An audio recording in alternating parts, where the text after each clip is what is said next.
For we are to God the fragrance of Christ.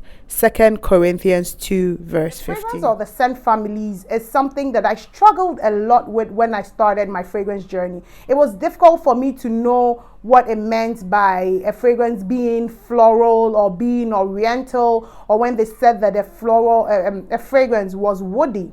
So because of that, I feel like this is something that everybody would benefit, even if you're in the middle or you're just starting your fragrance journey. So without much ado, let's get into the video.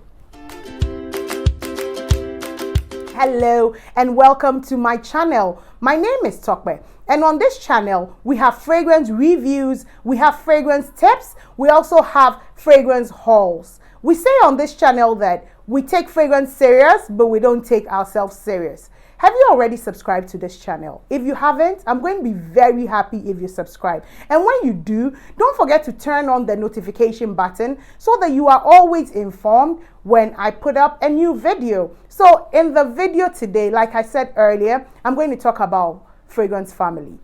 In fragrance family, there are 4 main fragrance families, and these main families have been also sub-categorized.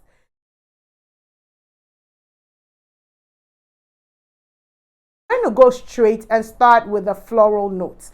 The floral category, or the floral fragrances that are said to be floral, are made, they smell like fresh cut flowers. So when you hear floral notes, think about roses, lilies, tulips, things like that. And in the floral category, it's also been sub-categorized into the soft floral, the floral oriental, or the fruity floral. When I say the floral, we're talking about the notes of or the fragrance that had notes of like rose, has lilies, has tulips. You know, you smell like a garden. It's like walking inside a garden. That's how those kind of notes smell like. And an example of a fragrance that has the floral, I'm going to say, is the Gucci Bloom. Gucci Bloom is a very nice floral fragrance. I also to add that there are going to be some florals that will just have one flower in it, like maybe a rose, and then you'd have a bouquet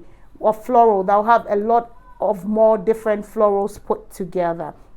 The next kind of floral would be the fruity floral. So this is the one that will have some form of fruit in it, maybe a lemon or some pear, some apple in it. And an example of a fragrance that reminds me of a fruity floral fragrance is going to be the Dolce & Gabbana Light Blue. Light Blue is a fruity floral fragrance. The next form of fragrance in the floral category, or the next subcategory under the floral, is the soft floral. So this is a very soft, powdery, almost creamy floral. So a fragrance that is under that category is going to be the Coco Mademoiselle. Chanel's Coco Mademoiselle is a soft floral scent.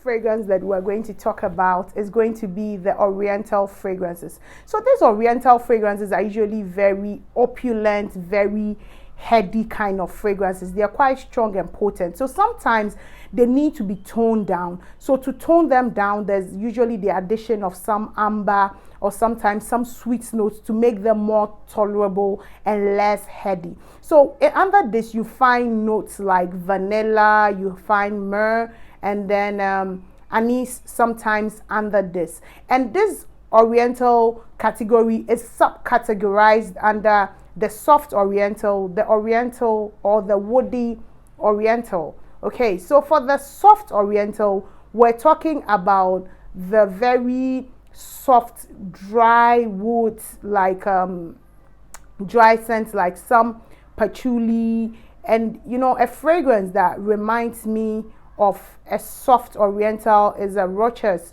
or the Roches. That one reminds me a lot of a soft Oriental. And then we have the Oriental fragrance. These are usually very warm, cozy fragrances, but because sometimes they're a bit too heavy, you find that you have some fruits or floral, sometimes citruses added to, you know, bring them down. So when I think of an Oriental fragrance, what comes into my mind is the Estee Lauder Youth Dew. Youth Dew is a very nice scent, and you know, it's warm. And for these Orientals, you usually find the vanillas, the musk, the cinnamon, and the Oriental, the main, like the real Oriental subcategory. And then under that too, there's also another category that's the Oriental woody. So it's an Oriental, but it's also woody. So you find that you have some patchouli or some cedar wood added to a vanilla to give it that, very heavy musk one, Oriental musk. And so for the woody Oriental, the same Estee Lauder you do falls under it. So this should tell you that a fragrance does not fall under just one subcategory because they're usually a combination. You find that one fragrance can tick 2 or 3 subcategories because it's in the general Oriental category. It can still stand for a woody. It can still stand for a soft Oriental or an Oriental, because some of these, especially the Oriental, it's a bit mishmash. They work within themselves, so it's very difficult to have a distinct flowing line between what is and what is not. Another challenge is the fact that because on different body chemistries, scents they metamorphosize, they change. So even though I think that a certain fragrance is Oriental, if it comes onto your skin, it could be a soft Oriental or a woody Oriental. So that's why sometimes it's good to know what works on your skin. And that's why I'm taking my time to go through these explanations so that you can better understand. The next subcut, I forgot to mention that I'm going to be looking this way. It's because I have my laptop here open and I have the research that I did for this there. So anytime I look here, it's because I'm looking at my laptop to look at the research. Great. So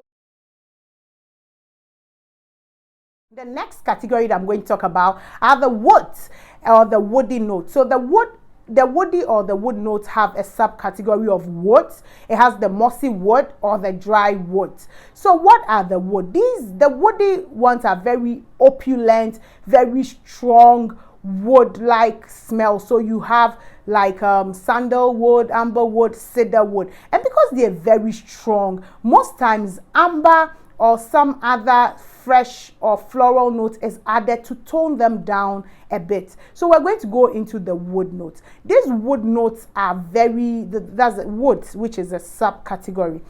They're very, very heavy.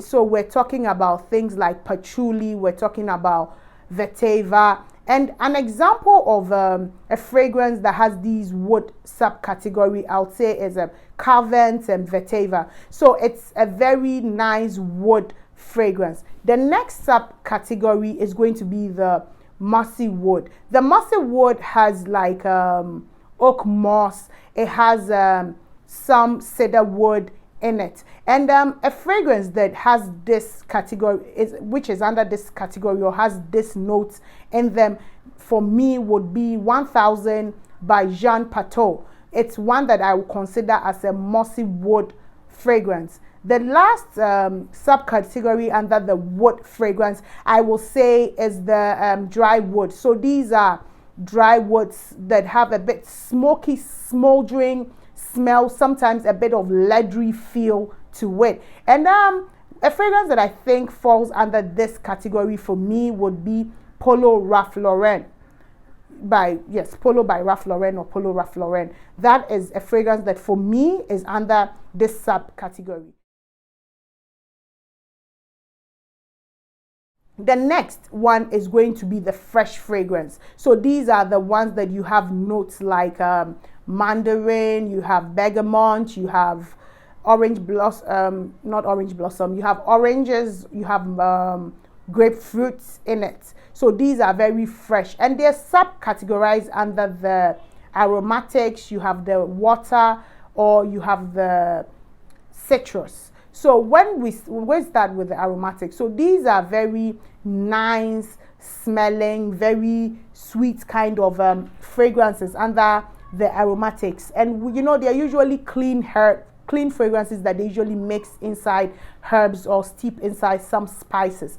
And you have like some lavender or sage in it. So a fragrance that I think that comes under this for me, over the top of my head, I'm going to say is Dior Eau de Sauvage. Dior's Eau de Sauvage is for me a very good example of an aromatic fresh fragrance. The next is going to be the citrus. So these are very citrusy, light, very fresh fragrances that you would truly enjoy, though they may not last very long. An example for me, I would say, is the Dolce & Gabbana Light Blue for men. It's a very nice, fresh, citrusy fragrance, which falls under the fresh citrus subcategory. And then the last one under this is going to be the water. So just like the name says, they are aquatic. So resemblance of sea, resemblance of the ocean, resemblance of after rain, beachy kind of, just water feel to it. So a fragrance for me that would put under this category, if you ask me, is going to be the